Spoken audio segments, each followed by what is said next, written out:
Bye. Good job. 16 minutes. Yeah, we'll be nice and quick. Bye. So we've got another meeting to go to. We're going to a party. It's a Halloween party. We're going separately so that Soph can go off to the meeting afterwards, which will give me time to make a coffee.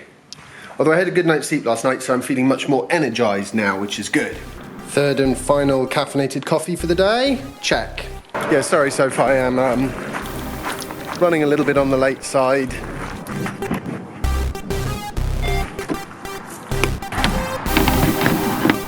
Apparently this plastic biodegrades. Doesn't seem to have started biodegrading yet, though. So today I'm going to be talking about the Tesla Model 3 Part 2 announcement, info, event, you know what I mean.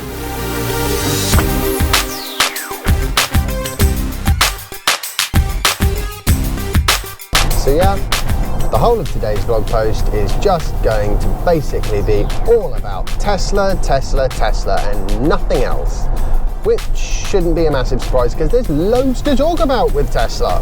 Oh, good old Elon Musk. He's always coming up with new and interesting things for me to put in my vlog posts. Brilliant.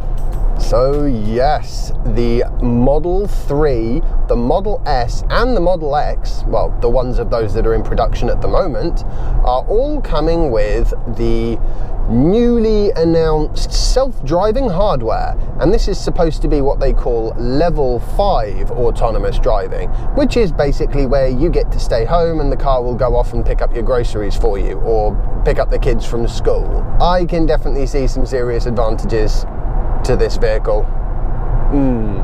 Definitely. But one not so positive thing is that people who have just recently bought a Tesla Model S are going to find that their car is effectively out of date a month after it's been delivered. And I have personal experience of what that feels like because I missed out on the original autopilot hardware by just a couple of months.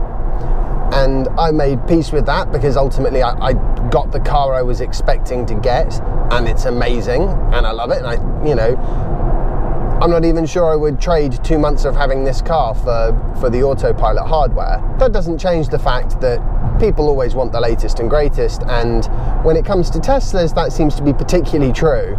The number of people I've heard of that bought one car and then they replaced it with the next one that was slightly newer and then the next one that was slightly faster and newer. It's almost a business model Tesla have. But I understand why they do it, because on the one hand it does mean that some owners will lose out a bit, which will always be the case, but for them as a new business it smooths out the orders so that people don't stop buying cars before a new model year announcement that everyone knows is coming, which is obviously very helpful for them from a cash flow point of view. And it also means that their customers are always getting the latest and greatest of the Tesla technology that they have to offer. So that's certainly a positive way to look at it. On the downside, when you order a Tesla, you should know that you're getting what you ordered. You might get more, you won't get less, but that doesn't mean that somebody who orders a month later won't get more. There's always a chance. In fact, I'd say there's almost always a certainty. Even without any major announcements, the cars just slowly get better, because as soon as Tesla think they can produce a part of the car in a better way or a more efficient way, they do, instantly. So from 1 month to the next, there could be 20 small changes that nobody knows anything about.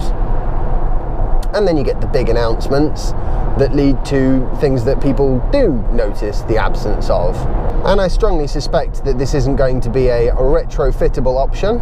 Maybe it is.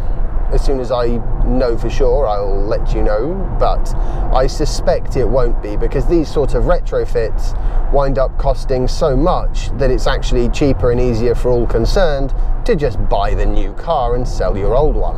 Obviously not everyone can afford to do that.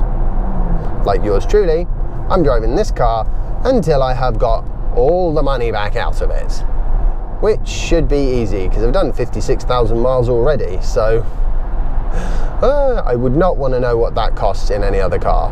I am so late for this. There is absolutely no way that Sophie's not going to give me a real telling off. Oh dear. And the traffic's heavy, so I can't even try and make up the difference with a bit of spirited driving. Yep, there you go. What did I tell you? Soph's going to tell me off. That's Soph calling now. Hey, Soph. Where are you? About 5 minutes away. And I'm sorry. It just the time got away from me. We're going to a meeting in a minute, so I do need you to be quick. Yeah, I'm going to be there in about. I'm just. Oh, for goodness sake! There's a bunch of dipsticks on the road that haven't got any clue how to drive. It's not helping. Bye. Bye. Yes. Not cool on my part. I really should get better at timekeeping. Okay, and now I'm stuck behind the world's slowest R8 driver. This road is 60-mile-an-hour road. He's doing 40. You can't make this stuff up, honestly. I've made it. Time to go.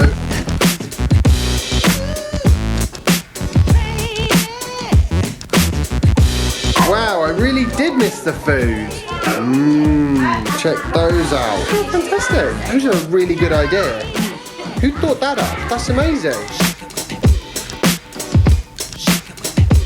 Soph can get out the gates here. Luckily, I added their beeper to my car, so it can open them automatically. The other exit's blocked.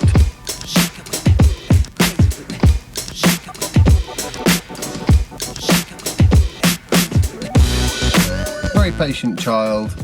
Now I'm a good child. Yeah, a good child, good patient one. Because every time we get home, Daddy has to take all his cameras off the car, which takes ages, doesn't it, Jasper? Very patient. Yes, you know, camera. Oh, let's not forget your toffee apple. Sophia. Did you say? Good boy. I assume everyone's seen the video of the Tesla Model X driving you to work, quote unquote, without any input from the driver. So clearly Tesla have done quite a lot of really genuine progress in terms of creating their self-driving system. Obviously it's not yet ready for the prime time, which is why it's not enabled on the cars with the self-driving hardware just yet. But it is really fascinating, and I actually think they're sort of moving quicker than I would have expected. I also think the approach that they're taking is the correct approach, personally, that's what I think.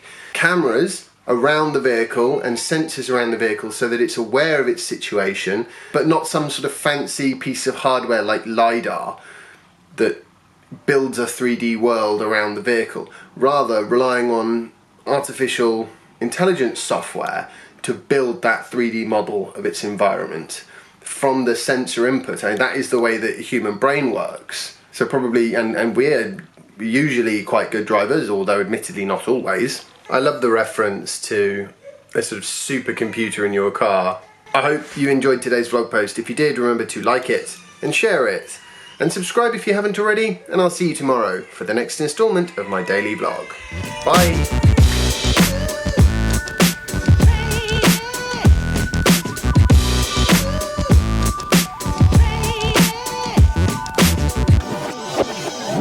Apologies if you can hear Jasper in the background. He's a little bit overtired and about ready to go to bed, I'd say. Oh dear. I'm gonna have to go give Mummy a hand with that, I think, in a second. Oh, Jasper.